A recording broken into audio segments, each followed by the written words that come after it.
당장 거부하십시오. 한국은 절대 이 문을 넘지 못할 겁니다. 10년 전 펜타곤의 한 밀실에서 떨어진 이 한마디에 대한민국 전투기 사업은 사망 선고를 받았습니다. 미국은 기술 족쇄를 채웠고 일본은 비웃었으며 믿었던 파트너 인도네시아는 배신을 선택했죠. 하지만 하늘이 찢어지는 굉음과 함께 모든 것이 뒤집혔습니다. 미국의 도움 없이는 비행기 껍데기도 못 만들 거라던 그 오만을 비웃듯 태극기를 선명하게 새긴 KF-20을 양산 1호기가 활주로를 박차고 솟구친 것입니다. 단 한 대의 추락도 없이 1600회 시험 비행을 완수하자 전 세계 방산 관계자들은 경악하며 입을 다물지 못했습니다. 이건 전투기가 아니라 트로이의 목마입니다. 펜타곤의 전설적 분석관조차 무릎 꿇게 만든 대한민국의 무서운 집념. 강대국의 철저한 봉쇄와 견제를 뚫고 이제는 전 세계가 줄 서서 기다리는 방산 강국이 되기까지 그 전율 돋는 10년의 기록을 지금 공개합니다. 영상을 시청하신 후 마음에 드신다면 좋아요와 구독 버튼을 꼭 눌러주세요. 여러분의 관심이 저에겐 큰 힘이 됩니다. 그럼 바로 시작하겠습니다. 제 평생의 가장 큰 실수요. 2015년 한국의 전투기 사업에 사망 판정을 내린 보고서에 서명한 것입니다. 당시 저는 확신했죠. 한국은 미국의 도움 없이는 비행기 껍데기도 못 만들 거라고요. 그런데 지금 제 눈앞에서 그 오만을 비웃듯 양산 1호기가 활주로를 찢으며 솟구치고 있습니다. 제 이름은 조지프 웨일라이트입니다. 지난 40년 동안 펜타곤과 국무부에서 미국의 가장 깊은 금고를 지켜왔죠. 미국이 보유한 최첨단 군사기술이 해외로 나가는 문을 열고 닫는 최종 결정권자였습니다. 그 문을 제가 닫았죠. 한국을 향해 단호하게. 세상에는 절대로 넘어선 안 되는 선이 있습니다. 제가 그 선을 그었고 그 선이 영원할 거라 믿었죠. 오늘 그 선이 제 눈앞에서 지워지고 있습니다. 미국의 기술도 프랑스의 설계도 일본의 자본도 없습니다. 오직 태극기 하나만 새겨진 이 강철 독수리가 어떻게 강대국들을 침묵시켰는지 지금부터 제가 직접 증언하겠습니다. 경남 사천 공장 단지에 들어서는 순간 저는 직감했죠. 오늘은 단순한 행사가 아니라는 것을요. 부지 전체를 짓누르는 낮고 묵직한 엔진 굉음이 쉼없이 울려 퍼졌고 각국 방산 관계자들과 외신 기자들이 활주로 주변을 빽빽하게 메우고 있었습니다. 저는 이런 현장을 수백 번 봐왔죠. 파리 에어쇼, 판버러, 두바이. 하지만 이날의 공기는 달랐습니다. 무언가 거대하고 돌이킬 수 없는 것이 이 활주로 위에서 탄생하고 있다는 긴장감이 온몸을 짓눌렀죠. 그리고 기체를 봤습니다.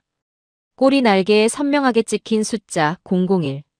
저는 그 숫자 앞에서 한동안 움직이지 못했죠. 시제기가 아닙니다. 실험용도 아닙니다. 모든 무장 시스템과 실전 소프트웨어가 완전히 탑재된 내일 당장 전투에 투입해도 될 진짜 전투기였죠. 로이터는 이날 긴급으로 타전했습니다.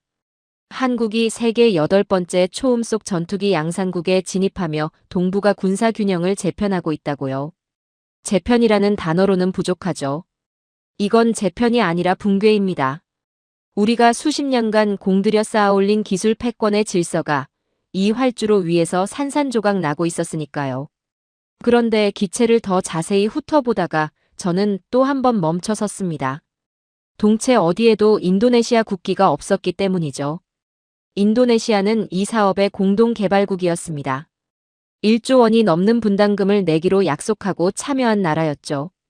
그런데 그 약속을 끝내 지키지 않은 채 돈은 내지 않으면서 기술만 요구하는 짓을 수년째 반복했습니다. 한국의 선택은 간단했죠. 동체에서 인도네시아 국기를 지워버렸습니다. 외교적 마찰이 어떻든 파트너 관계가 틀어지든 그런 계산 없이 원칙대로 처리해버린 겁니다. 저는 그 단호함에 압도되었죠.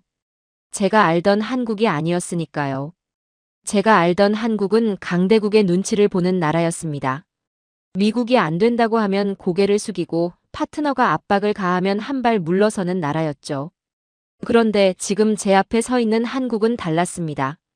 돈을 내지 않으면 국기도 없다는 것을 말이 아니라 기체로 증명해버렸죠. 오직 선명한 태극기와 대한민국 공군 마크만이 기체 위에서 빛나고 있었습니다. 그 다음 저는 기체의 동체 하단을 살펴보다가 묘한 것을 발견했죠. 배 부분이 볼록했습니다. 4.5세대 전투기치고는 이상한 설계였죠. 통상 2세대의 전투기는 무기를 외부에 장착합니다. 그런데 이 기체는 동체 하단이 불룩하게 튀어나와 있었죠. 옆에 있던 한국 측 담당자에게 물었더니 2000파운드급 초중량 폭탄을 내부에 수납하기 위한 공간이라고 했습니다. 지금은 반매립 형태지만 소프트웨어와 덮개만 교체하면 즉시 스텔스 형상으로 전환된다고 했죠. 저는 그 말을 듣고 등골이 서늘해졌습니다. 이들은 처음부터 4.5세대에 머물 생각이 없었던 겁니다. 겉으로는 4.5세대의 옷을 입고 있지만 안에는 이미 5세대로 가기 위한 발판을 숨겨두고 있었죠. 이건 전투기가 아닙니다. 트로이의 목마입니다. 이제 말씀드릴 수치 하나가 있습니다. 1600회입니다. KF-21이 첫 비행 이후 지금까지 기록한 시험 비행 횟수죠. 그런데 이 숫자보다 더 경이로운 사실이 있습니다. 그 1600회 동안 단 한 건의 추락도, 단 한 건의 기체 손실도 없었다는 겁니다. 보통의 전투기 개발은 기체의 무덤 위에서 이루어지죠. 미국의 F-22, F-35 개발 당시에도 시제기가 추락하거나 심각한 결함으로 기체를 폐기하는 일이 빈번했습니다. 러시아의 수호이 57도 시험 비행 중 추락 사고가 발생해 양산이 지연됐죠. 그게 정상입니다. 그게 당연한 과정이죠. 그런데 한국은 그 험난한 과정을 단 한 대의 손실도 없이 통과해버렸습니다. 6대의 시제기 모두가 지금 이 순간에도 멀쩡하게 사천의 하늘을 날고 있죠. 제인스 디펜스는 이 기록을 두고 항공 역사상 유례를 찾기 힘든 신뢰도라고 평가했습니다. 저는 그 말이 과장이 아님을 이제 압니다. 이건 운이 아니죠. 실패의 변수 자체를 지워버린 엔지니어들의 집착이 만들어낸 결과입니다. 그때 현장 사회자의 목소리가 울려 퍼졌습니다. KF-21 양산 1호기, 이륙 준비 완료. 엔진 출력이 올라가기 시작했죠. 굉음이 점점 커지면서 활주로 주변에 있던 수백 명의 사람들이 일제히 숨을 죽였습니다. 저도 마찬가지였죠. 기체가 움직이기 시작했습니다. 천천히, 그러다 빠르게, 그리고 순식간에 하늘로 치솟았죠. 태극기가 새겨진 동체가 사천의 하늘을 가르는 순간 저는 40년 경력의 전문가로서 단 한 번도 느껴보지 못한 감정을 느꼈습니다. 출고식장 한편에는 노병들이 앉아 있었습니다. 한국 전쟁을 직접 겪은 분들이었죠. 기체가 하늘로 솟구치는 순간 그분들 중 몇몇이 말없이 눈물을 훔쳤습니다. 저는 그 장면을 보며 오래전 제가 읽었던 자료 하나가 떠올랐죠. 전쟁의 폐허 속에서 한국은 나무로 비행기를 만들었습니다. 부하로라고 불렸죠. 그로부터 72년이 지난 지금 그 나라는 세계 8번째 초음속 전투기 양산국이 되었습니다. 저는 그 노병들의 눈물이 무엇을 의미하는지 압니다. 우리는 기술을 팔았죠. 저들은 그 기술 없이도 자존심을 지키며 여기까지 왔습니다. 저는 펜타곤의 이름으로 한국의 날개를 꺾었다고 확신했죠. 하지만 오늘 저는 제가 꺾어버린 날개 자리에 도단한 더 날카롭고 강인한 강철의 날개를 목격하고 있습니다. 그리고 이제 저는 압니다. 내가 틀렸다는 것을요. 오늘 이 자리에 오기 전까지 저는 한 번도 그날을 후회한 적이 없었습니다. 후회할 이유가 없었죠. 저는 옳았고 저의 판단은 완벽했으며 결과는 제가 원하는 대로 흘러갔으니까요. 그런데 오늘 사천의 하늘을 가르는 저 기체를 보고 나서야 저는 처음으로 그날의 기억을 다시 꺼내 들었습니다. 그리고 깨달았죠. 제가 그날 한국에 채운 것은 족쇄가 아니었습니다. 제가 그날 한국에게 준 것은 분노였습니다. 때는 가을이었습니다.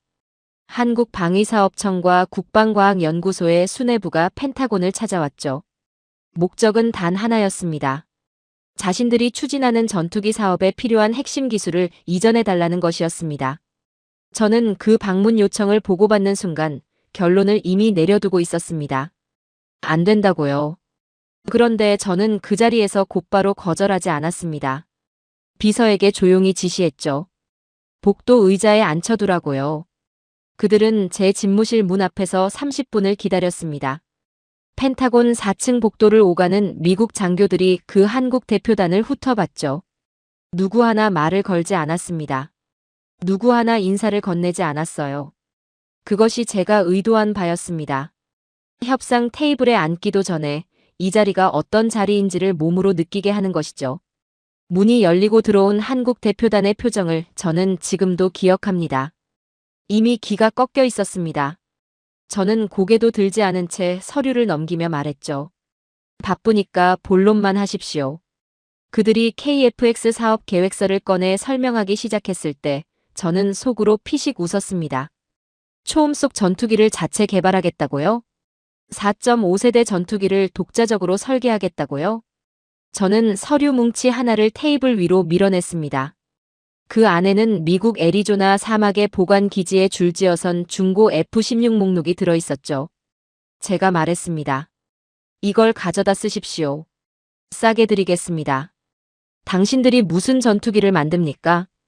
동맹국의 좋은 조건으로 재고를 넘겨주는 것. 이것이 진짜 협력 아니겠습니까? 그 말이 끝나는 순간 자리에 앉아있던 한국 장성들의 얼굴이 굳어졌습니다. 수치심이었죠. 저는 그 표정을 보며 아무런 감정도 느끼지 않았습니다. 이것은 비즈니스였으니까요. 감정이 끼어들 자리가 없었습니다. 그런데 그것으로 끝이 아니었습니다. 회의 중반, 저는 갑자기 화제를 바꿨습니다. 한국이 운용 중인 F-15K와 F-16의 핵심 부품은 미국이 블랙박스로 봉인해둔 상태였죠. 저는 그 봉인을 소재로 꺼냈습니다. 우리가 제공한 장비를 몰래 분해해서 들여다봤다는 첩보가 있다고 했습니다. 만약 한 번이라도 더 선을 넘는다면 한국 공군이 운용 중인 모든 전투기의 부품 공급을 즉시 중단하겠다고요. 그 자리가 순식간에 얼어붙었습니다. 부품 공급이 끊긴다는 것이 무슨 의미인지 그 자리에 있던 사람들은 누구보다 잘 알았죠. 한국 공군 전체가 땅에 발이 묶인다는 뜻이었습니다. 저는 그것을 알면서 말했습니다. 그것이 제가 쥔 패였으니까요. 한국 측은 풍동시설 대여도 요청했습니다. 전투기 설계를 검증하려면 초음 속 바람을 일으키는 대형 풍동시험이 필수인데 당시 한국은 그런 시설이 없었죠. 미국 항공우주국이나 미 공군 시설을 빌려달라는 요청이었습니다. 저는 단칼에 잘랐습니다.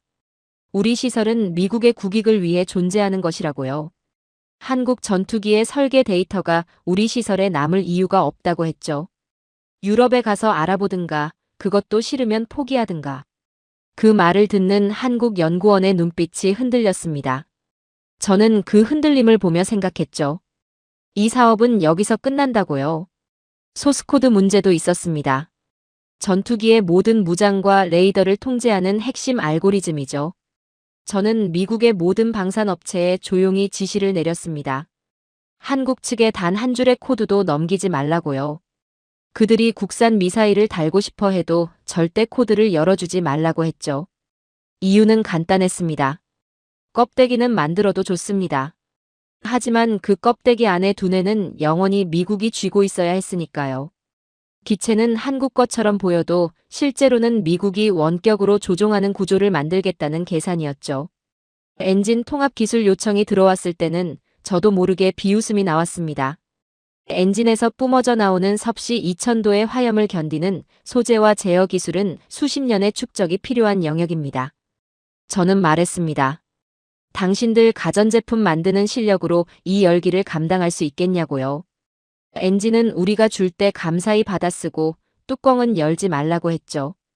그 말을 듣던 한국 공학자의 얼굴이 붉어졌습니다. 저는 그것이 수치심인지 분노인지 그때는 구분하지 않았습니다. 어느 쪽이든 상관없었으니까요. 그리고 마지막이었습니다. 저는 가장 굵은 만년필을 꺼냈습니다. 한국 측이 제출한 기술 이전 요청 보고서의 첫 장에 또렷하게 휘갈겼죠. 거부. 그 서류를 테이블 위로 밀어냈습니다. 이걸로 끝입니다. 돌아가서 대안을 찾으십시오. 대안이 있다면요. 한국 대표단이 자리에서 일어났습니다. 아무 말도 없었죠. 짐을 챙기는 손이 떨리는 것이 보였습니다. 한 젊은 연구원은 끝내 고개를 들지 못했습니다. 그들이 집무실 문을 나서는 발소리를 들으며 저는 생각했습니다. 한국의 전투기 사업은 오늘로 끝났다고요. 다시는 이 문을 두드릴 일이 없을 거라고 저는 확신했죠.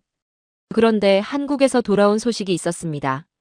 그 회의가 끝나고 서울로 돌아간 대표단 중 누군가가 화장실 칸에 들어가 소리 없이 울었다는 이야기였습니다. 저는 그 이야기를 전해 들으며 아무런 감흥을 느끼지 못했습니다. 비즈니스 세계에서 약자의 눈물은 그저 패배의 확인일 뿐이라고 생각했으니까요. 하지만 오늘 저는 압니다. 그 눈물은 패배의 눈물이 아니었습니다. 그것은 분노를 삼키는 소리였죠. 그리고 그 분노는 10년 동안 식지 않은 채 KF21이라는 강철의 형태로 결정되었습니다.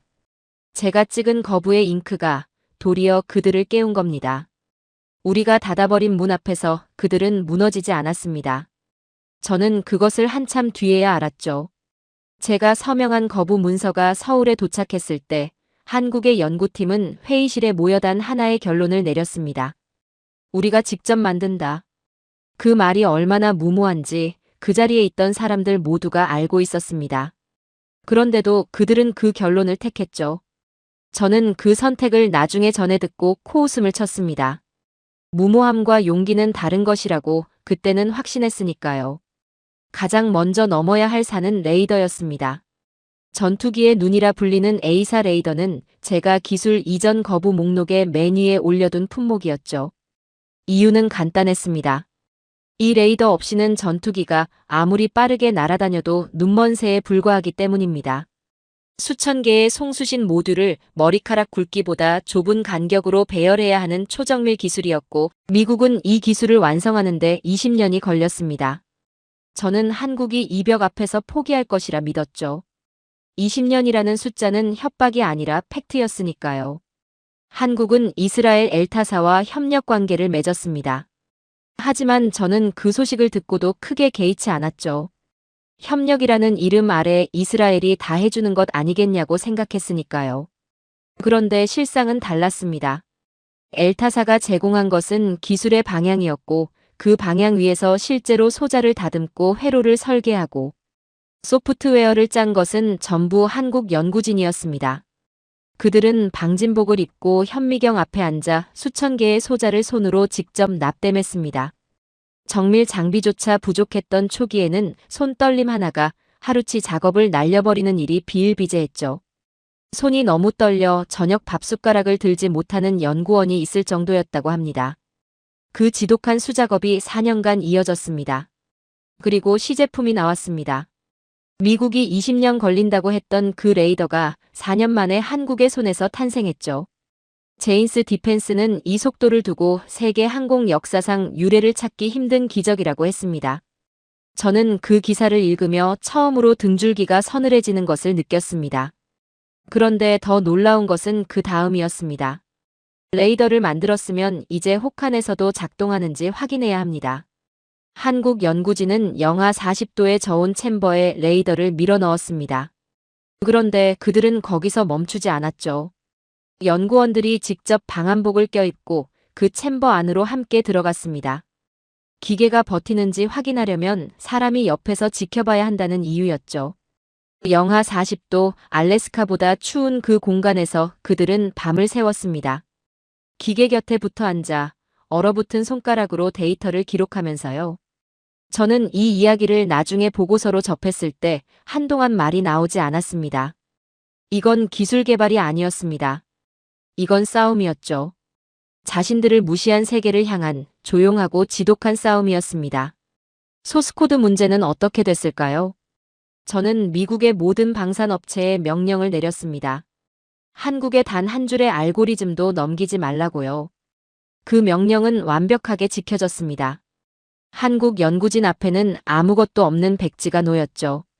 그런데 그들은 그 백지 위에 직접 글을 쓰기 시작했습니다. 미사일 발사 타이밍을 계산하는 수식을 처음부터 만들었고 레이더 신호를 처리하는 알고리즘을 밑바닥부터 짰습니다.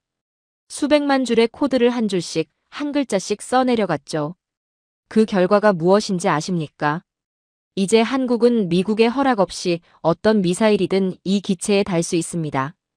유럽산 미티어 미사일도 국산 천룡 미사일도 미국이 뭐라 하든 상관없이 자유롭게 통합할 수 있죠. 제가 채우려 했던 그 쇠사슬을 그들은 한 줄씩 끊어냈습니다. 엔진 통합 과정에서는 사건이 하나 있었습니다. 미국 제너럴 일렉트릭에서 기술진을 파견해 한국에 엔진 지원을 나갔는데 그들이 예정보다 훨씬 일찍 짐을 쌌습니다. 이유가 무엇이었을 것 같습니까? 한국 엔지니어들이 엔진 통합 기술을 너무 빨리 습득해버렸기 때문입니다. 파견 기술진이 가르칠 내용이 바닥났다고 했죠. 오히려 한국 연구원들이 우리가 더 배울 것이 있냐고 물을 정도였다고 합니다. 미국 기술진은 당신들은 이미 마스터했다는 말을 남기고 사천을 떠났습니다. 저는 그 보고를 받고 자리에서 일어나 한동안 서성였습니다. 풍동 이야기도 빼놓을 수 없습니다. 제가 미국 시설 대여를 단칼에 거절했을 때 한국은 유럽으로 가서 비싼 돈을 냈습니다. 굴욕이었죠. 하지만 그것이 끝이 아니었습니다. 한국은 돈을 쓰면서 동시에 자체 풍동시설을 짓기 시작했습니다. 아음속과 초음속 바람을 모두 만들어낼 수 있는 대형 시설을요. 그리고 그 시설이 완성되자 이번에는 다른 나라들이 한국의 풍동을 빌려달라고 줄을 서기 시작했죠. 빌려달라고 애원하던 나라가 빌려주는 나라가 된 겁니다. 저는 이 역전의 소식을 들으며 쓴웃음밖에 나오지 않았습니다. 출고식 현장을 다시 떠올립니다. 행사장 한편에 전국 각지에서 올라온 중소기업 대표들이 자리를 채우고 있었습니다. KF-21 한 대에는 6만 4천여 개의 부품이 들어갑니다. 그 부품들을 만들어낸 업체가 700곳이 넘요. 볼트 하나, 전선 한 가닥, 밀봉재 한 조각까지 국산화율이 이미 65%를 넘어섰습니다.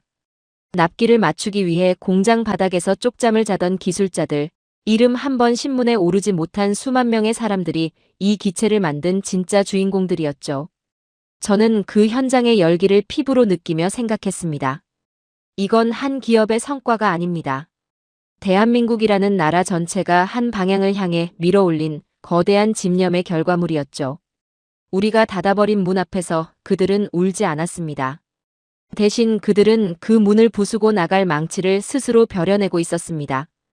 그것도 10년이라는 세월 동안 단 한 번도 멈추지 않고요. 저는 오늘에야 그 사실을 압니다. 그리고 솔직히 말씀드리죠. 두렵습니다. 이들이 앞으로 10년을 더 달린다면 그 끝에 무엇이 서 있을지. 저로서는 도저히 가늠이 되지 않습니다. 저는 평생 미국이 세계 무기 시장의 심판이라고 믿었습니다. 팔지 말지를 결정하는 것도 미국이고 가격을 정하는 것도 미국이며 기술의 등급을 매기는 것도 미국이었죠. 그 질서는 수십 년 동안 단 한 번도 흔들린 적이 없었습니다. 그런데 오늘 저는 그 질서가 조용히 무너지고 있다는 것을 실감하고 있습니다. 한국이 그 질서를 부수고 있었죠. 총 한 방 쏘지 않고 선언 한마디 없이 그저 실력으로. 이야기는 미사일에서 시작됩니다. KF-21 사업이 본궤도에 오르자 미국의 방산 업체들이 움직이기 시작했습니다. 레이시온을 비롯한 미사일 거물들이 자신들의 무장을 KF-21에 통합해주겠다며 협상 테이블에 나왔죠. 그런데 그 협상 조건이 가관이었습니다. 통합 비용으로 수천억 원을 요구했습니다. 기술도 없는 나라가 전투기를 만들었으니 우리 무장이라도 달아줘야 쓸만해진다는 논리였죠. 한국을 여전히 을로 보고 있었던 겁니다. 한국의 대답은 단호했습니다. 유럽 NBDA사의 미티어 미사일을 선택했죠. 미국을 협상 테이블에서 걷어낸 겁니다. 그러자 어떻게 됐을 것 같습니까? 시장을 통째로 뺏길 위기에 처한 레이시온 임원들이 직접 사천으로 날아왔습니다. 제발 우리 미사일도 달아달라고, 가격은 원하는 대로 맞춰주겠다고 했죠. 미국 최대 방산업체의 임원이 한국 공장 정문에서 면담 순서를 기다리는 광경이 벌어진 겁니다. 저는 이 보고를 펜타곤에서 전달받았을 때 한동안 서류를 손에 쥔 채 움직이지 못했습니다. 디펜스 뉴스는 이 상황을 두고 한국이 글로벌 무장 통합의 킹메이커가 되었다고 했습니다. 킹메이커. 그 단어가 머릿속에서 떠나지 않았죠. 중동의 움직임도 심상치 않았습니다.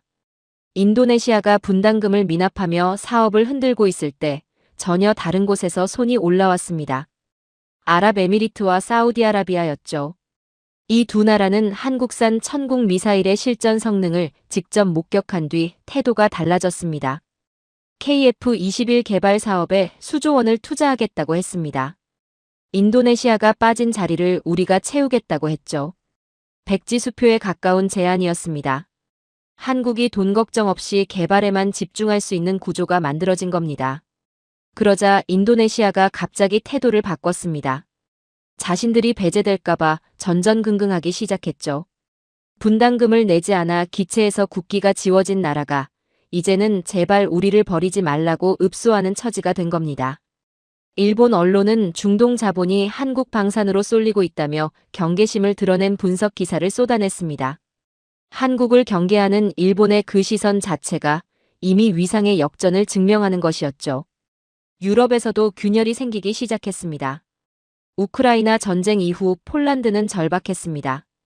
당장 실전 배치가 가능한 고성능 전투기가 필요했는데 미국산 F-16은 대기 순번이 너무 길었고 F-35는 가격이 감당이 안 됐죠. 폴란드가 선택한 답이 무엇이었을 것 같습니까? 한국이었습니다. 이미 FA-50을 도입하며 한국 무기의 납기와 성능을 직접 확인한 폴란드는 KF-21 도입을 기정사실로 받아들이기 시작했습니다. 폴란드 국영방산그룹은 공식 서신을 통해 KF-21 프로그램 참여 의사를 전달했죠. 나토 회원국이 유럽 방산의 텃밭이라 불리던 그 나라가 한국 전투기를 주력으로 검토하는 일이 벌어진 겁니다. 한국 무기는 배송이 빠르고 성능은 확실하다는 말이 유럽 전역에 퍼지고 있었습니다. 저는 이 소식을 듣고 나서 오래된 지도 하나를 머릿속에 그려봤습니다. 우리가 수십 년간 공들여 구축한 동맹시장의 지형도였죠. 그 지도 위에서 한국은 이미 새로운 선을 긋고 있었습니다. 일본 이야기를 안 할 수가 없습니다. 일본은 한국보다 앞서 차세대 전투기 개발에 뛰어들었습니다. 기술도 있고 예산도 있었죠. 그런데 지금 어떻게 됐습니까? 일본의 차세대 전투기 사업은 영국, 이탈리아와 합종 연행을 거듭하며 독자 노선을 잃어버렸습니다. 언제 완성될지 기약도 불분명한 상태죠. 반면 한국은 독자 개발로 양산 1호기를 뽑아냈습니다. 일본 우익 매체들은 한국 전투기는 엔진만 미국산인 껍데기라고 폄하했습니다. 그런데 그 말을 쓴 기자들의 나라는 아직 그 껍데기조차 완성하지 못했죠. 동북아 공군력의 균형이 한국 쪽으로 기울기 시작했다는 것을 일본은 누구보다 잘 알고 있었습니다. 가격 이야기도 빠뜨릴 수 없습니다. F-35 한 대의 가격으로 KF-21을 2대 살 수 있습니다. 유지비는 비교가 안 될 정도로 낮죠. 스텔스 성능은 원하지만 F-35의 살인적인 유지비를 감당하지 못하는 나라들이 전 세계의 수십 개국입니다. 동남아, 남미, 중동의 중소국가들이 한국 대사관 문을 두드리기 시작했습니다. 포브스는 KF-21을 두고 미국의 독점 시장을 박살낼 가장 위협적인 시장 파괴자라고 정의했습니다. 시장 파괴자. 이 단어를 저는 한국에 써본 적이 없었죠. 그런데 지금은 이 단어 외에 달리 표현할 방법이 없습니다. 그리고 저를 가장 불편하게 만든 소식이 있었습니다. 동남아 국가들이 자신들이 운용하는 미국산 전투기의 정비를 한국에 맡기기 시작했다는 것이었습니다. 우리가 판 무기를 한국이 고쳐주고 있다는 얘기죠. 한국의 정비 기술이 미국 본토 수준을 넘어섰기 때문입니다. 저는 이 보고를 받고 펜타곤 회의실에서 조용히 뒷목을 짚었습니다. 무기를 파는 것도 모자라 우리 무기의 뒷수익까지 한국이 가져가고 있었으니까요. 우리가 기술의 선을 지키라고 명령할 때 한국은 이미 그 선 밖에서 자신들만의 시장을 만들고 있었습니다. 우리가 문을 잠그는 동안 그들은 다른 문을 만들어버렸죠. 그리고 이제 그 문 앞에 우리가 줄을 서고 있습니다. 무기를 팔아 기름을 가져온다는 말을 들었을 때 저는 처음에 비유적 표현이라고 생각했습니다. 그런데 아니었죠. 말 그대로였습니다. 한국은 미사일을 수출하고 그 대가로 원유를 받아왔죠. 저는 이 구조를 처음 보고받았을 때 한동안 말이 나오지 않았습니다. 40년 동안 펜타곤에서 전략을 짜온 저도 이런 방식은 단 한 번도 생각해 본 적이 없었으니까요. 중동 이야기를 먼저 해야겠습니다. 이란과 이스라엘 사이의 긴장이 최고조에 달하던 시기, 중동 전역의 하늘에는 미사일이 오갔죠. 아랍에미리트는 공포에 떨었습니다. 자국 영토를 향해 날아오는 탄도 미사일을 막아낼 방어체계가 절실했죠. 그들이 선택한 것이 한국의 천국 미사일이었습니다. 그리고 천궁은 실전에서 날아오는 표적들을 완벽하게 요격했죠. 알자지라는 한국의 미사일 방어 시스템이 중동 안보의 새로운 표준이 되고 있다고 보도했습니다. 미국산 패트리어트보다 싸고 성능은 대등하거나 그 이상이라는 평가가 중동 왕실들 사이에 퍼지기 시작했죠. 저는 이 보도를 읽으며 불쾌했습니다. 패트리어트는 우리가 수십 년간 공들인 시스템이었으니까요. 그런데 한국이 그 시장을 조용히 그리고 완벽하게 잠식하고 있었죠. 더 불편한 것은 중동 국가들이 한국을 선택한 이유가 단순히 가격 때문만이 아니었다는 겁니다. 실전에서 증명된 신뢰였습니다. 하늘에서 날아오는 미사일을 직접 격추하며 쌓아올린 그 신뢰는 어떤 홍보 자료보다 강력한 것이었죠. 진짜 충격은 그 다음에 왔습니다. 아랍에미리트가 한국에 원유 우선 공급권을 제공했죠. 2,400만 배럴입니다. 호르무즈 해협 봉쇄 위기로 전 세계가 기름 한 방울에 피를 말리던 시기에 한국만 조용히 원유를 확보하고 있었죠. 무기를 수출한 대가였습니다. 미사일을 팔아 에너지를 사온 겁니다. 저는 이 구조를 현대판 연금술이라고밖에 표현할 수가 없었죠. 납을 금으로 바꾸는 연금술사처럼 한국은 기술을 자원으로 바꿔버렸습니다. 기름 한 방울 나지 않는 나라가 기술 하나로 에너지 안보를 확보해버린 겁니다. 대한민국은 전 세계적인 에너지 대란 속에서도 물가를 안정시키며 공장을 돌릴 수 있었죠. 주유소 앞에서 기름값을 걱정하던 평범한 국민들은 몰랐을 겁니다. 그 기름이 한국이 만든 미사일 덕분에 들어왔다는 사실을요. 방위산업이 국민의 밥상을 지키는 산업이 된 겁니다. 무기가 복지가 되는 시대가 열린 거죠. 일본 언론이 난리가 났습니다. 산케이 신문을 비롯한 보수 매체들이 일제히 같은 질문을 던졌죠. 왜 한국만 이런 특혜를 받는가? 자국 정부의 외교 무능을 질타하는 특집 기사들이 쏟아졌습니다. 일본도 중동 원유에 의존하는 나라죠. 한국과 처지가 같습니다. 그런데 한국은 미사일을 팔아 기름길을 열었고 일본은 그 소식을 지켜보며 분통을 터뜨리고 있었죠. 저는 일본 언론의 그 반응이 묘하게 느껴졌습니다. 한국을 얕보던 나라들이 한국의 전략 앞에서 자국 정부를 자책하고 있었으니까요. 솔직히 말씀드리면 불안감이 더 컸죠. 한국이 구사하는 이 전략의 깊이가 비로소 보이기 시작했기 때문입니다. 우리가 유가에 흔들리며 동맹국들을 달래고 있을 때 한국은 미사일 하나로 기름길을 만들어버렸습니다. 전략의 차원이 달랐죠. 사우디아라비아 이야기도 빼놓을 수 없습니다. 빈살만 왕세자가 추진하는 네옴시티는 사막 위에 미래 도시를 짓는 거대한 프로젝트죠. 이 프로젝트에는 철통 같은 방어 체계가 필요했습니다. 한국은 천궁 미사일 하나만 들고 간 것이 아니었죠. 비궁, 호위함까지 육해공을 아우르는 통합 방어 솔루션을 패키지로 제안했습니다. 사우디는 그 제안을 받아들였죠. 한국 방산에 수조 원을 쏟아부었고 동시에 네옴시티 건설 사업권을 한국 기업들에 우선 배정하기 시작했습니다.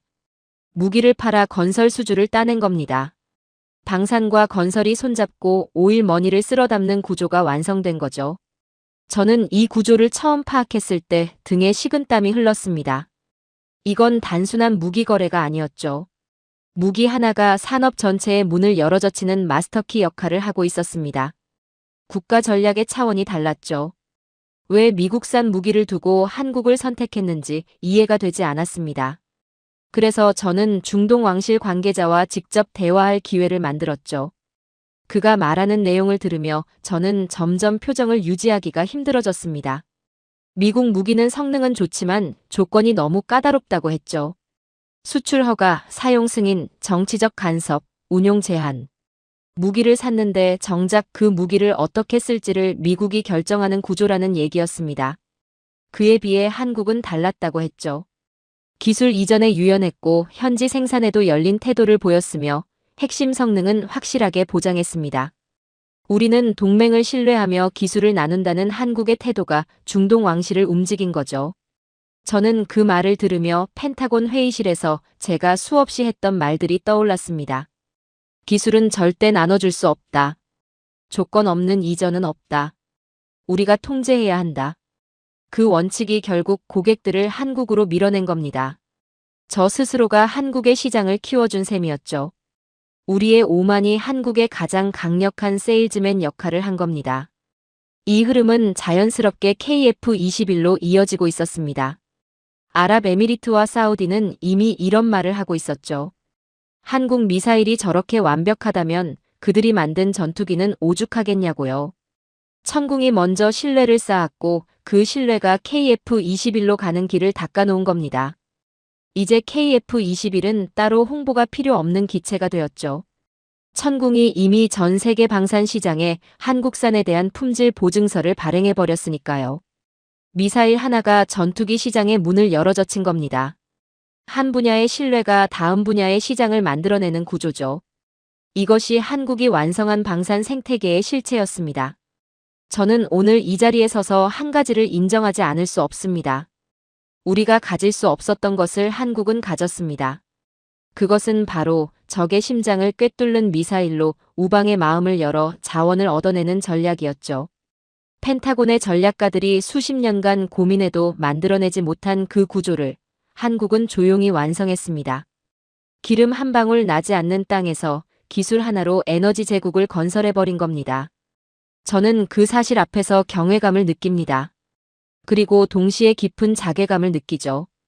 우리가 기술을 틀어쥐고 통제하는 사이 한국은 그 틈새에서 세상을 바꾸고 있었으니까요.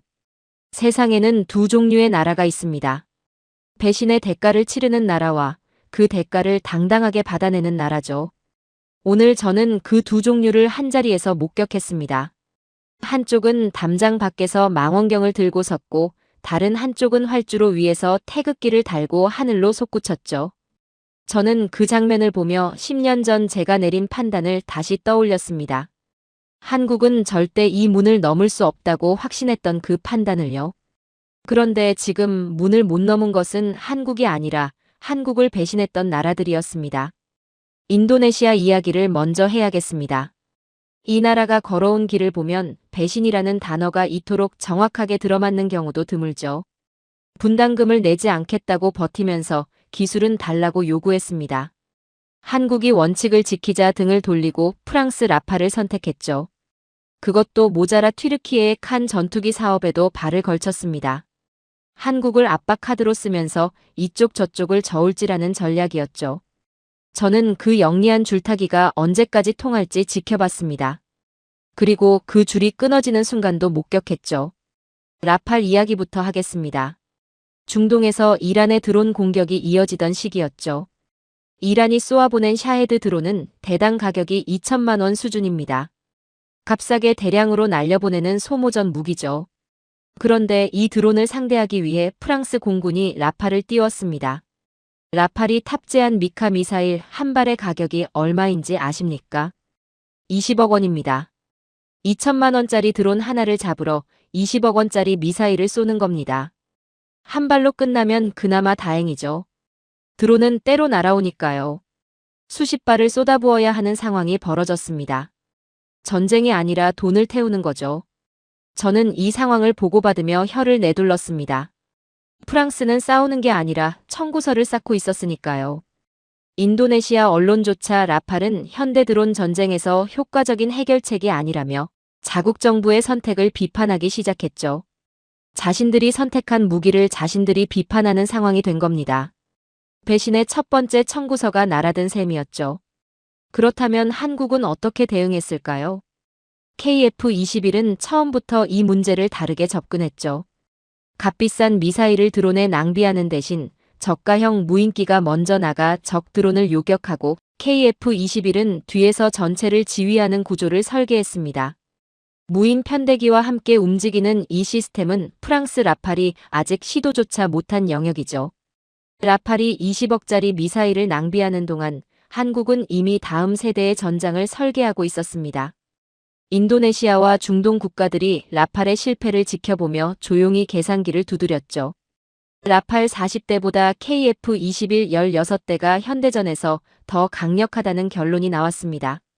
배신의 대가가 이렇게 돌아왔죠. 튀르키예의 칸 전투기도 문제가 터졌습니다. 인도네시아가 한쪽 발을 걸어두었던 그 사업이죠. 칸에는 미국산 F-110 엔진이 들어갑니다. 그런데 이 엔진을 제3국에 수출하려면 미국 의회의 승인이 필요하죠. 미국은 튀르키예에 그 승인을 내주지 않고 있습니다. 엔진이 있어도 팔 수가 없는 상황이죠. 인도네시아 입장에서는 어이없는 노릇이었습니다. 엔진 확답도 못 받은 전투기에 수십 조를 쓸 수는 없었죠. 결국 인도네시아는 튀르키예에도 등을 돌렸습니다. 배신자가 또 다른 배신자를 낳은 꼴이죠. 튀르키예 언론들은 인도네시아가 칸 전투기를 버리고 한국으로 달아났다며 배신감을 숨기지 않았습니다. 한국을 등졌던 나라가 결국 한국 앞에 다시 무릎을 꿇는 상황이 된 거죠. 반면 한국은 달랐습니다. 수출 승인 문제를 이미 정리해 두었죠. 거기서 멈추지 않고 국산 엔진 개발이라는 플랜 B까지 가동 중입니다.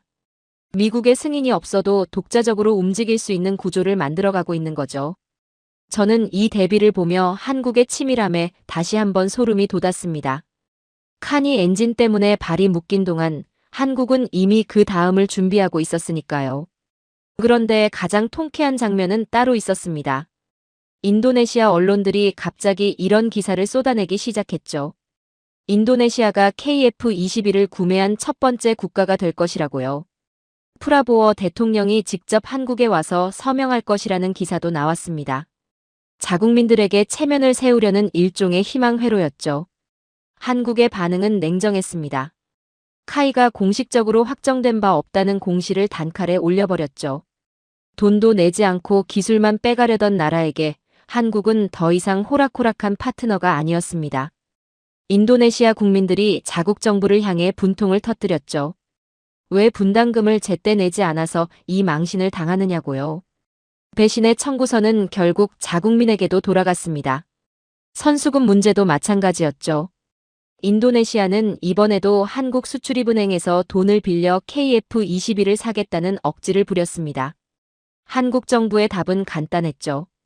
신용 불량 상태인 국가에 차관은 없다고 했습니다. 계약서에 도장을 찍으려면 일정 비율 이상의 선수금을 현금으로 먼저 입금하라고 했죠. 이것이 가능했던 이유가 있습니다. 필리핀, 아랍에미리트, 사우디아라비아 등 현금을 들고 대기 중인 고객들이 이미 줄을 서고 있었으니까요. 한국은 더 이상 을이 아니었습니다. 팔 곳이 넘쳐나는 갑의 자리에 서 있었죠. 저는 이 당당함에 솔직히 소름이 돋았습니다. 10년 전 펜타곤 복도에서 30분을 기다리며 고개를 숙이던 나라가 이제는 조건을 내걸고 기다리게 만드는 나라가 된 거죠. 기술 이전 요구도 단호하게 막았습니다. 인도네시아는 현지에 생산 공장을 짓고 기술을 대폭 이전해달라고 요구했죠. 한국의 답은 명확했습니다. 핵심 부품은 모두 한국에서 생산하고 조립만 일부 허용할 수 있다고 했죠. 인도네시아가 노리던 기술 탈취의 길이 완전히 막혀버렸습니다. 한국은 이제 기술의 가치를 지키는 법을 알고 있었죠. 그리고 흥미로운 장면이 하나 더 있었습니다. 출고식장에서 일본과 중국의 군 관계자들이 KF-21의 기체 표면을 유심히 살펴보다 보안 요원에게 제지당하는 일이 벌어졌죠. 초고 해상도 카메라로 나사 하나까지 담으려 했습니다. 한국을 베끼기 쉬운 나라라고 비웃던 이들이 정작 기술 하나라도 훔치려 눈을 번뜩이고 있었던 거죠. 저는 그 장면을 보며 쓴웃음이 났습니다. 세상은 이미 바뀌어 있었습니다. 출고식 현장에서 한 어르신이 하신 말씀이 있습니다. 남의 나라 눈치 보느라 애태웠는데 이제는 우리 마음대로 국기도 떼고 당당하니 속이 다 시원하다고 하셨죠. 저는 그 말을 전해 듣고 한동안 아무 말도 하지 못했습니다. 그 어르신이 말씀하신 남의 나라 눈치, 그것이 바로 저였으니까요. 우리가 준 적 없는 기술을 한국은 스스로 만들었고 우리가 가르친 적 없는 외교를 한국은 스스로 완성했습니다. 배신자들에게 남은 자리는 사죄의 줄뿐이었죠. 그리고 한국은 그 줄을 차분하게, 당당하게 관리하고 있었습니다. 저는 평생 하늘의 규칙을 정하는 쪽에 서 있었습니다. 어떤 나라가 어떤 무기를 가질 수 있는지, 어디까지 허용하고 어디서 막을지를 결정하는 자리였죠. 그 규칙 안에서 한국은 4.5세대까지만 허용된 나라였습니다. 그 이상은 안 된다고 저는 못 박았죠. 그런데 오늘 저는 그 규칙이 이미 무의미해졌다는 것을 깨달았습니다. 한국은 제가 그어놓은 선 안에 머물지 않았습니다. 그 선을 지우고 자신들만의 새로운 하늘을 만들고 있었죠. 가장 먼저 저를 충격에 빠뜨린 것은 철룡 미사일이었습니다. 과거 한국 전투기에 무장을 달려면 반드시 미국의 승인이 필요했죠. 어떤 미사일을 달지, 언제 발사할지 그 결정권은 사실상 미국에 있었습니다. 한국이 아무리 좋은 기체를 만들어도 화살의 주도권은 우리 손에 있었죠. 저는 그것이 가장 확실한 통제 수단이라고 믿었습니다. 그런데 한국은 마침내 독자적인 장거리 공대지 유도탄 철룡을 완성했습니다. 수백 킬로미터 밖에서 적의 핵심 벙커를 정밀 타격하는 무기죠.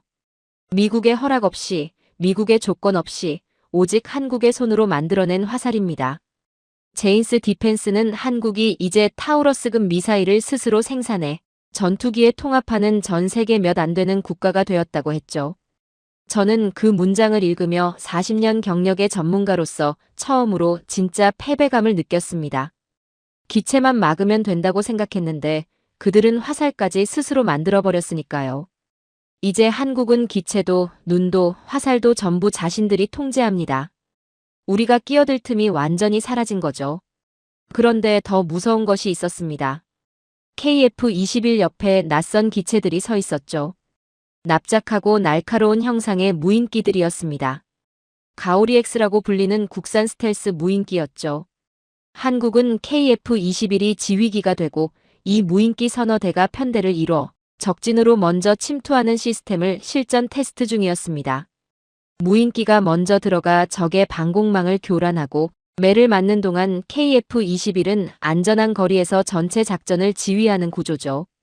조종사의 목숨을 지키면서 전투 효율은 극대화하는 겁니다. 저는 그 무인기들을 바라보며 한동안 말을 잃었습니다. 적의 레이더가 무인기를 쫓는 동안 KF-21은 이미 다음 표적을 조준하고 있는 거죠. 인간 조종사가 탑승한 전투기와 인공지능이 조종하는 무인기가 한 팀으로 움직이는 이 시스템, 이것이 바로 6세대 전장의 실체입니다. 우리가 F-35 이후의 전장을 회의실에서 고민하는 동안 한국은 그 전장의 실물을 활주로에 세워두고 있었죠. 스마트 스킨 기술 도면을 연구소에서 보았을 때는 등골이 서늘했습니다. 기존 전투기는 레이더 안테나가 기수 앞에만 달려있어 뒤쪽에 사각지대가 생기죠. 적기가 후방에서 접근하면 늦게 탐지할 수밖에 없습니다. 그런데 한국은 기체 표면 전체를 레이더 안테나로 활용하는 기술을 개발 중이었습니다. 날개도 동체도 수직 꼬리 날개도 전부 레이더가 되는 거죠. 기체 전체가 눈이 되어 사방 360도를 동시에 감시하는 겁니다. 사각지대가 없는 전투기입니다. 어느 방향에서 무엇이 날아와도 즉각 탐지하고 대응하는 괴물이죠. 이건 4.5세대의 외형을 입은 6세대의 전투기였습니다. 겉모습은 우리가 허용한 수준이었지만 안에서 자라고 있는 것은 우리가 상상조차 못한 수준이었죠. 레이저 무기 이야기도 빼놓을 수 없습니다. 미사일은 수량이 한정되어 있습니다. 쏘면 없어지죠. 전시에 미사일이 바닥나면 그 전투기는 고철 덩어리에 불과합니다. 하지만 레이저는 다릅니다. 전력만 공급되면 무한정 발사할 수 있으니까요. 한국은 이미 지상용 레이저 대공무기를 실전 배치했습니다. 그리고 그것을 소형화해서 KF-21에 탑재하는 연구를 진행 중이죠. 적 미사일이 날아오면 레이저로 태워버리는 공중 방어막입니다. 탄약 걱정 없이 무한정 방어하는 전투기가 탄생하는 거죠. 저는 그 계획서를 보며 솔직히 두려움을 느꼈습니다. 우리가 SF 영화에서나 그리던 전장을 한국은 현실로 만들고 있었으니까요. 극초음 속 미사일 하이코어도 있었습니다. 마하 5 이상의 속도로 날아가는 이 무기는 현존하는 어떤 방어망도 뚫죠. 요격할 시간 자체가 없으니까요. 발사되는 순간 이미 끝난 겁니다. 한국이 개발 중인 이 극초음 속 비행체의 최종 탑재 플랫폼이 KF-21로 낙점되었습니다. KF-21 한 대가 이륙하면 적의 항공모함이나 핵심 지휘부가 몇 분 안에 무력화될 수 있다는 뜻이죠. 화력에 집착한다는 말을 들어왔던 나라가 그 집착을 가장 극단적인 형태로 완성하고 있었습니다. 저는 이 무기 목록을 보며 생각했습니다. 이 나라는 적을 이기려는 게 아니라 애초에 전쟁이 시작되지 못하도록 막으려는 거라고요. 압도적인 화력으로 적이 감히 도발할 엄두조차 내지 못하게 만드는 전략이죠. 그것이 한국이 추구하는 억제력의 실체였습니다. 그리고 저는 한 가지 숫자를 다시 떠올렸습니다. 120대입니다. 한국이 확정한 KF-21 국내 배치 물량이죠. 많이 만들수록 단가가 내려가고 단가가 내려갈수록 수출 경쟁력이 올라갑니다. 그 규모의 경제가 완성되면 전 세계 방산 시장에서 한국의 가격 경쟁력은 누구도 따라올 수 없는 수준이 되죠. 이미 수십조 원의 경제 효과가 이어지고 있고 지방에 쇠락하던 공단들이 KF-21 부품 생산으로 다시 불을 켰습니다. 전투기 한 대가 나라를 먹여 살린다는 말이 비유가 아니라 현실이 된 거죠. 우리는 그들에게 하늘의 규칙을 따르라고 명령했습니다. 4.5세대까지만 허용한다고 그 이상은 꿈도 꾸지 말라고 했죠. 하지만 그들은 이미 그 규칙을 파괴하고 자신들만의 새로운 하늘을 만들고 있었습니다. 무인 편대가 적진을 뚫고 레이저가 미사일을 태우며 극초음 속 화살이 방어망을 무력화하는 하늘이죠. 우리가 50년을 앞서 있다고 믿었던 오만이 오늘 이 활주로 위에서 산산조각 났습니다. 그리고 저는 이제 확신합니다. 이들은 멈추지 않을 거라고요. 10년 전 제가 닫아버린 그 문이 이들을 멈추게 하지 못했던 것처럼요. 저는 오늘 이 자리에 오면서 한 가지를 각오했습니다. 틀렸다는 것을 인정해야 할 수도 있다고요. 40년 경력의 전문가가 틀렸다는 말은 쉽게 나오는 말이 아닙니다. 하지만 지금 제 눈앞에 펼쳐진 현실 앞에서는 그 말을 피할 방법이 없죠. 저는 틀렸습니다. 완전히 그리고 철저하게. 출고식이 끝난 뒤 저는 공장 단지를 천천히 걸었습니다. 그리고 묘한 광경을 목격했죠. 복도 한쪽에 젊은 엔지니어 서너 명이 모여 앉아 있었습니다. 행사가 끝난 뒤에도 자리를 뜨지 않고 노트를 펼쳐놓고 무언가를 이야기하고 있었죠. 저는 통역을 통해 무슨 이야기를 하는지 들었습니다. 양산 1호기의 특정 비행 데이터를 분석하며 다음 개선 방향을 논의하고 있었습니다. 오늘 같은 날 축제 분위기 속에서도 그들은 이미 다음을 보고 있었죠. 저는 그 모습을 보며 오래된 기억이 하나 떠올랐습니다. 한때 미국의 연구소들도 저랬습니다. 밤을 새우며 다음을 설계하고 성공의 기쁨보다 개선의 가능성에 더 흥분하던 시절이 있었죠. 우리는 언제부턴가 그것을 잃어버렸습니다. 그런데 한국은 아직 그것을 갖고 있었죠. 그 지독한 열정이 이 나라의 가장 강력한 무기였습니다. 놀라운 소식이 또 있었습니다. 대한민국의 모든 지방이 청년 인구 감소를 걱정하는 시대에 경남 사천은 정반대의 현상이 벌어지고 있었죠. 서울대와 카이스트 출신의 엘리트 공학도들이 대기업 취직 대신 사천행을 선택하고 있었습니다. 저는 처음에 이해가 되지 않았죠. 왜 최고의 인재들이 수도권을 등지고 지방으로 내려가는 것인지요. 이유를 들어보니 답이 명확했습니다. 내 손으로 세계 최고의 전투기를 만든다는 것, 그 하나였죠. 돈이나 안정이 아니라 세계 1등을 향한 정복욕이 그들을 사천으로 끌어당기고 있었습니다. 저는 그 젊은이들의 눈빛에서 희생이나 헌신을 보지 않았습니다. 야망을 봤죠. 냉혹하고 날카로운 기술적 야망이었습니다. 이들이 사천에 모여드는 한 대한민국의 항공산업은 멈추지 않을 거라는 확신이 들었습니다. 그리고 그 확신은 두려움으로 바뀌었죠. 10년 후, 20년 후 이 나라의 하늘이 어떤 모습일지 저로서는 도저히 가늠이 되지 않았으니까요. 납기 이야기도 빼놓을 수 없습니다. 무기 시장에서 납기 지연은 거의 관행처럼 굳어진 문제입니다. 독일의 전차도 미국의 전투기도 계약한 날짜에 오는 법이 드물죠. 그런데 한국은 달랐습니다. 폴란드의 FA-50을 납품할 때도 이번 KF-21 양산 1호기를 뽑을 때도 한국은 약속한 날짜를 단 하루도 어기지 않았죠. 세계 최고 수준의 전투기를 세계 최고 수준의 속도로 약속한 날짜에 정확히 내놓는 나라. 그것이 지금의 대한민국입니다. 전 세계 국방장관들이 한국의 이 신뢰를 극찬하는 이유가 여기 있죠. 성능도 기술도 약속도 전부 세계 최고 수준입니다. 신뢰는 한 번에 만들어지지 않습니다. 수십 번의 약속을 지켜야 쌓이는 것이죠. 한국은 그 신뢰를 조용히 그리고 완벽하게 쌓아왔습니다. 그리고 그 신뢰가 지금 전 세계 방산 시장에서 가장 강력한 무기가 되어 있었죠. 흥미로운 풍경도 목격했습니다. 사천 공장 인근의 평범한 식당에서였죠. 동남아, 중동, 유럽에서 온 각국 국방 관계자들이 한국 음식을 앞에 놓고 카이와의 면담 순서를 기다리고 있었습니다.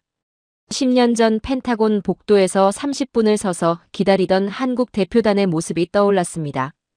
그 장면과 지금 이 식당 풍경이 머릿속에서 겹쳐지는 순간 저는 말로 표현하기 힘든 감정을 느꼈죠.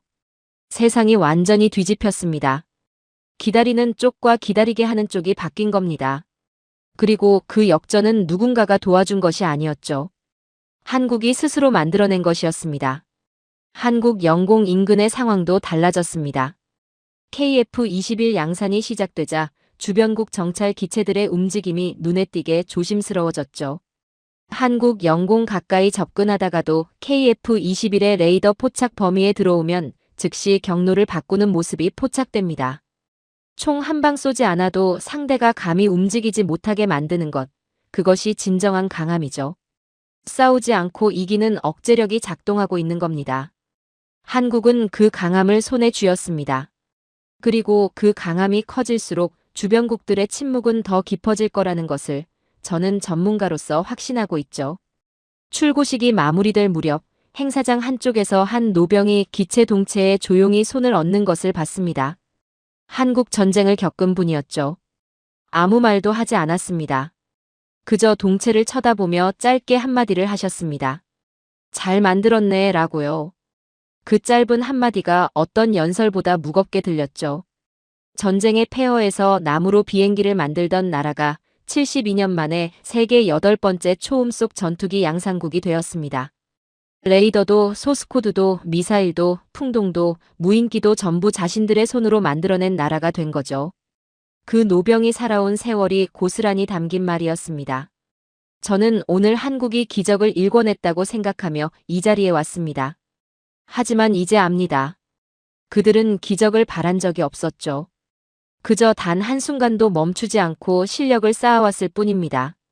10년 전 제가 닫아버린 문이 그들을 멈추게 하지 못했던 것처럼 앞으로 어떤 장벽도 이들을 멈추게 하지 못할 것입니다. 세상이 그 실력 앞에 무릎을 꿇고 있습니다. 그리고 저도 오늘 이 자리에서 그 앞에 고개를 숙입니다. 오늘의 사연은 여기까지입니다. 강대국들이 채운 기술의 족쇄를 스스로 부수고 보람에는 기어이 하늘을 찢었습니다. 1600회 무사고라는 독종의 기록 앞에 이제 전 세계가 경탄하며 줄을 서고 있습니다. 도움을 기다리던 나라에서 세계의 룰을 정하는 나라로 위대한 역전의 신화는 완성되었습니다. 72년의 집념이 빚어낸 이 강철 날개 위에 이제 불가능이란 단어는 존재하지 않습니다. 대한민국의 진짜 전성기는 이제부터 시작입니다. 보람에 더 높이 비상하십시오. 긴 영상 시청해주셔서 감사합니다. 내일은 더 좋은 영상으로 찾아오겠습니다.